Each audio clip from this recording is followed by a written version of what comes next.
So what's next? We talked about the bags. Next up, let's talk about craft bins. Boom. Here we go. This is part of Shadows of Brimstone. These are basically scrapbooking containers, like, you know, the kind of thing that maybe your significant other would store your like prom pictures in, or she's got a bunch of like frilly papers with, you know, he or she has got a bunch of like special papers with, oh, I don't want these to be damaged. I got these at Hobby Lobby, and of course immediately, as with everything, kind of cannibalized them and put them to my own dark uses here. So again, they're relatively inexpensive. You know, I want to say that this is maybe like $10 if you get it on sale. They're flexible. They can completely replace a box for a game. I've done that in the past. They can also be used. So speaking of which, replacing a box, another game that is an organizational nightmare, Pitch Car. Anybody who's ever played this game or seen this game knows this game is freaking huge. It takes up whole rooms, you know, if you go to like a convention or something, or it could. It's all made of this, you know, hardboard, kind of MDF wood or whatever, I don't know. And then these runners that go on the tracks to guide the cars. And so getting this stuff back into the box is not impossible, but not desirable.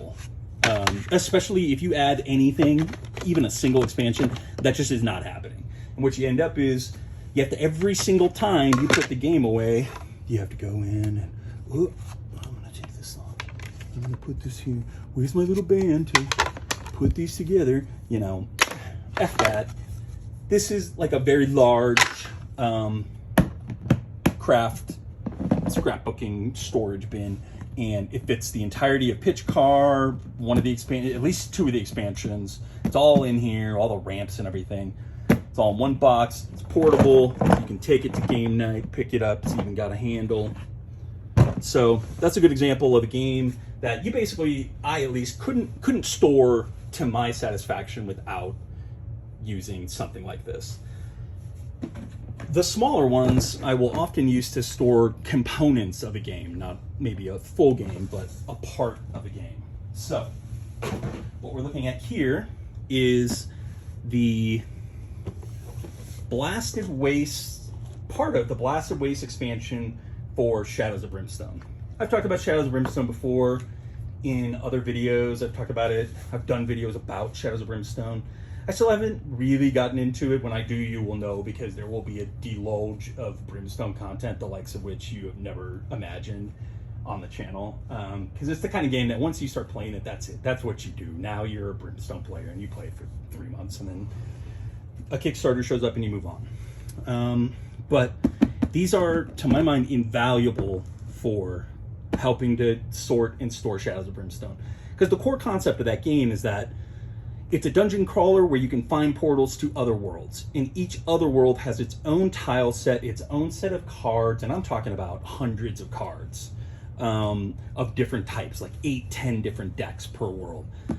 It's got, you know, flyers and documentation that's specific to the other world. And so what I do is I take one of these, slap a label on it, get yourself a $8 label maker during Black Friday. And now I have a little box specifically for the Blasted Waste for Shadows of Brimstone. Now you could just use the cardboard box. It's twice the size of this, easily. And it's also, they're not, Flying Frog doesn't really like put their backs into their boxes. They tend to split. They're not that great. And so they're not really like long term. And also just like getting the box out and taking the lid off and all that crap, it just, you know, it takes up a lot more space than this does. And so what I have here, we're going to talk about this in a minute, is all the tiles for this particular zone, the Blasted Wastes. And it is absolutely, to me, it is absolutely crucial that you keep these tiles separated out. There are whole giant boards and threads on Board Game Geek about how people store this particular game, because I have six or seven different other worlds for Shadows of Brimstone. They each come with like 18 tiles, and they come with cards that randomize which tile you pull, which means if you had all this crap just sitting in a box, it wouldn't be impossible for you to spend 15 minutes looking for a single tile every 20 minutes, you know? So it's gotta be, they're not labeled, there's no numbering or anything. People will put number stickers on them. I find it's not necessary if you just separate the various worlds out. And so that's what I've done here. I've got the tiles, I've got the end caps, and the gateways. And so when I go to play this Blasted Waste, I just pull all this crap out, throw it out on the table, and I'm good. The other thing you'll see floating around in here, this isn't organization specific, but it's just a recommendation of mine. If you have games like this, tile-based games where they need to lay out and they need to interconnect, and so warping is a major issue, get yourself 500 of these silica gel packets and just throw them into whatever organization you're using for that game. Because I have had major, epic, disaster level issues with warping of tiles in this particular series of games, to the point where I have had to have Flying Frog send me entire new tile sets for expansions, because I'll get an expansion and I'm not messing around with you. It will be like, here's the flat plane that your miniature is supposed to sit on. It'll be warped like this, okay? Now, people are gonna tell you, and they're well-intentioned, they're just ignorant, they're gonna tell you, oh, well, you just take it and throw it under a book for a couple days and you'll be fine. Horse shit, okay? You put this under a book until doomsday and it's not going to flatten out. I've tried, believe me, I've put it under all sorts of stuff. Wood planks with 200 pounds of weights on them. It doesn't do anything. I think what happens is this stuff gets assembled in, you know, like China, Asia, hot, humid climates. It gets sealed into the package. It's in a warehouse, probably not exactly the most comfortable place in the world to be. You know, it's probably not super cool air conditioning and dehumidifiers. And so it gets sealed up in this humid state and then shipped across the world. And then when you open it in a dry climate like mine, all that moisture just flips out. I can't think of any other explanation for it, because other people seem to maybe not have these issues as much. But there is no humidity in, I mean, it's very light in the part of the country that I live in, which is, you know, Colorado. It's not known for its humidity. It's known for its lack of humidity. And so it makes absolutely no sense that it's somehow the climate in my air-conditioned, basically like hermetically sealed basement that's causing the issue. It's at the manufacturing level. And so the only thing that I found that is even, that puts a dent in it at all, is just to throw it in with some silica and seal it back up. So just a hot tip. Believe me if you want, don't post in the comments how I'm an asshole or I'm full of crap. I don't give a shit. I'm telling you that these damn tiles, the only reason those are usable is because I found that silica and started using it. So those are my craft scrapbooking boxes, basically. I use these for all sorts of stuff. I used to put whole games into them.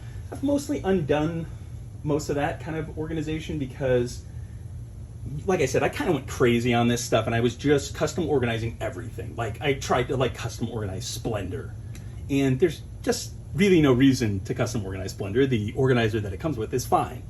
But I was just like, man, I just wanted to organize. So most of the uses that I have for this stuff is for parts of games at this point.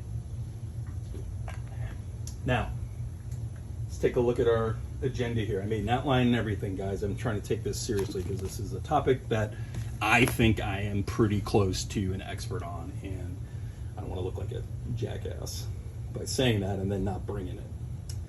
So, yeah, so I showed you the use cases. Pitch Car, Shadows of Brimstone. Here's one that I literally invented, air quotes, myself. Y'all are gonna laugh at me. Let me get this cleaned up a little bit. And I say I invented this, but you know what? Go ahead and laugh. I don't care. My miniatures are safe. That's all I care about. So, check this out.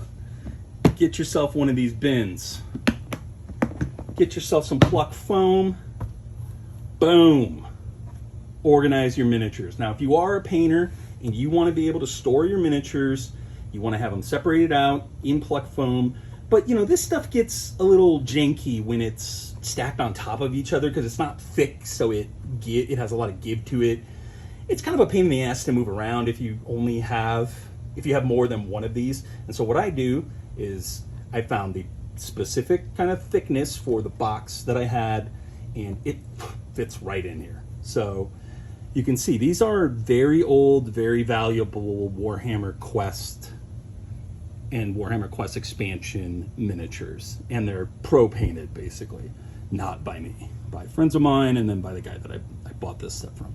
I have a mint condition copy of the entirety of Warhammer Quest basically, which is, you know, it's probably worth $1,000, more than $1,000. So it's important that it be safe.